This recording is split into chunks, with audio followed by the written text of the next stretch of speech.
तो friends, welcome back to Visual City. आप लोगों का खूब सारा स्वागत है हमारे चैनल पे।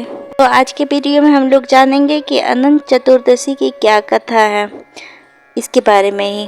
तो आप लोग हमारे चैनल पे बने रहे। जिन्होंने चैनल को सब्सक्राइब नहीं किया प्लीज़ सब्सक्राइब कर ले और बेल आइकन को प्रेस कर दे ताकि आने वाले अपडेट्स आप तक पहुँचते रहे। सनातन धर्म में अनंत चतुर्दशी के पर्व का खास महत्व है। हिंदू पंचांग के अनुसार हर वर्ष भाद्रपद माह के शुक्ल पक्ष की चतुर्दशी तिथि पर अनंत चतुर्दशी का पर्व मनाया जाता है। अनंत चतुर्दशी को अनंत चौदस के नाम से भी जाना जाता है। इस दिन भगवान विष्णु की विधि अनुसार पूजा की जाती है। भगवान विष्णु के अनंत रूपों की पूजा करने से इस दिन भक्तों को अनंत फल की प्राप्ति होती है। अनंत चतुर्दशी का व्रत रखने वाले भक्त इस दिन विष्णु सहस्त्रनाम स्तोत्र का पाठ करते हैं।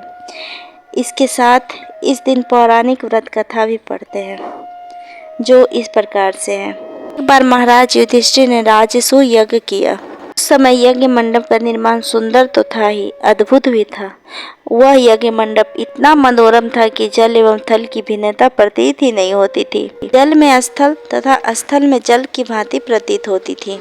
और सावधानी करने पे भी बहुत से व्यक्ति अद्भुत मंडप में धोखा खा चुके थे। एक बार टहलते टहलते दुर्योधन भी उस यज्ञ मंडप में आ गए और एक तालाब को स्थल समझ उसमें गिर गए। द्रौपदी ने यह देखकर अंधों की संतान अंधा कहकर उसका उपहास किया।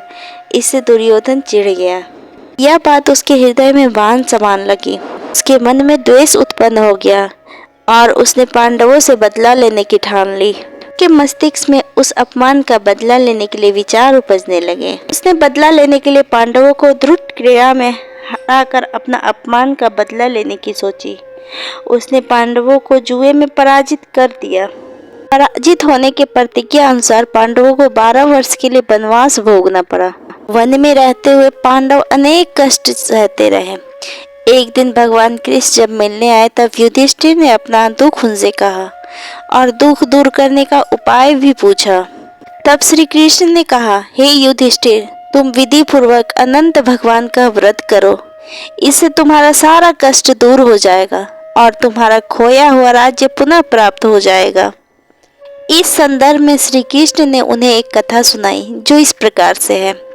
प्राचीन काल में सुमंत नाम का एक नेक तपस्वी ब्राह्मण था।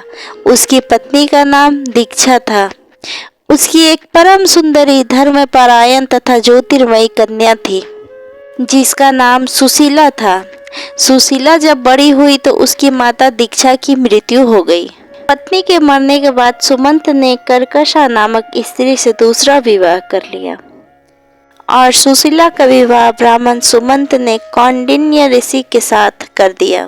विदाई में कुछ देने की बात पर कर्कशा ने दामाद को कुछ ईंटें और पत्थरों के टुकड़े बांध कर दे दिए। कौंडिन्य ऋषि दुखी हो अपनी पत्नी को लेकर अपने आश्रम की ओर चल दिए, परंतु रास्ते में ही रात हो गई। वे नदी तट पर संध्या करने लगे। सुशीला ने देखा वहां बहुत सी स्त्रियां सुंदर वस्त्र धारण कर किसी देवता की पूजा कर रही थी। सुशीला के पूछने पर उन्होंने विधि पूर्वक अनंत व्रत की महत्ता बताई।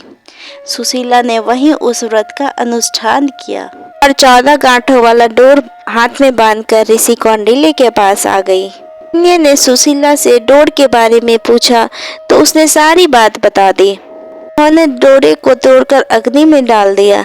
इससे भगवान अनंत जी का अपमान हुआ। इसके परिणाम स्वरूप ऋषि कौंडिन्य दुखी रहने लगे।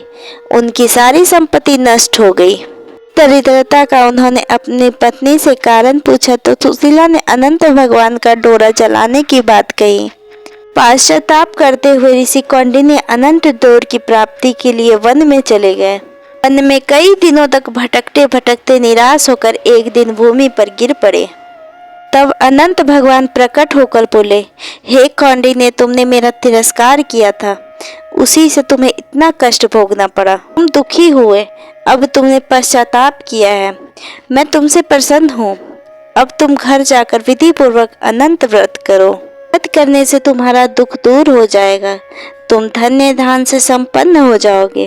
कौंडिन्य ने वैसा ही किया और उन्हें सारे क्लेशों से मुक्ति मिल गई। कृष्ण की आज्ञा से युधिष्ठिर ने भी अनंत भगवान का व्रत किया, जिसके प्रभाव से पांडव महाभारत के युद्ध में विजयी हुए। तथा चिरकाल तक राज्य करते रहे। तो ये थी आज की हमारी अनंत चतुर्दशी की व्रत कथा। अगर आप लोगों को हमारा वीडियो अच्छा लगा हो तो प्लीज़ चैनल को लाइक शेयर एंड सब्सक्राइब जरूर कीजिएगा। Thank you for watching.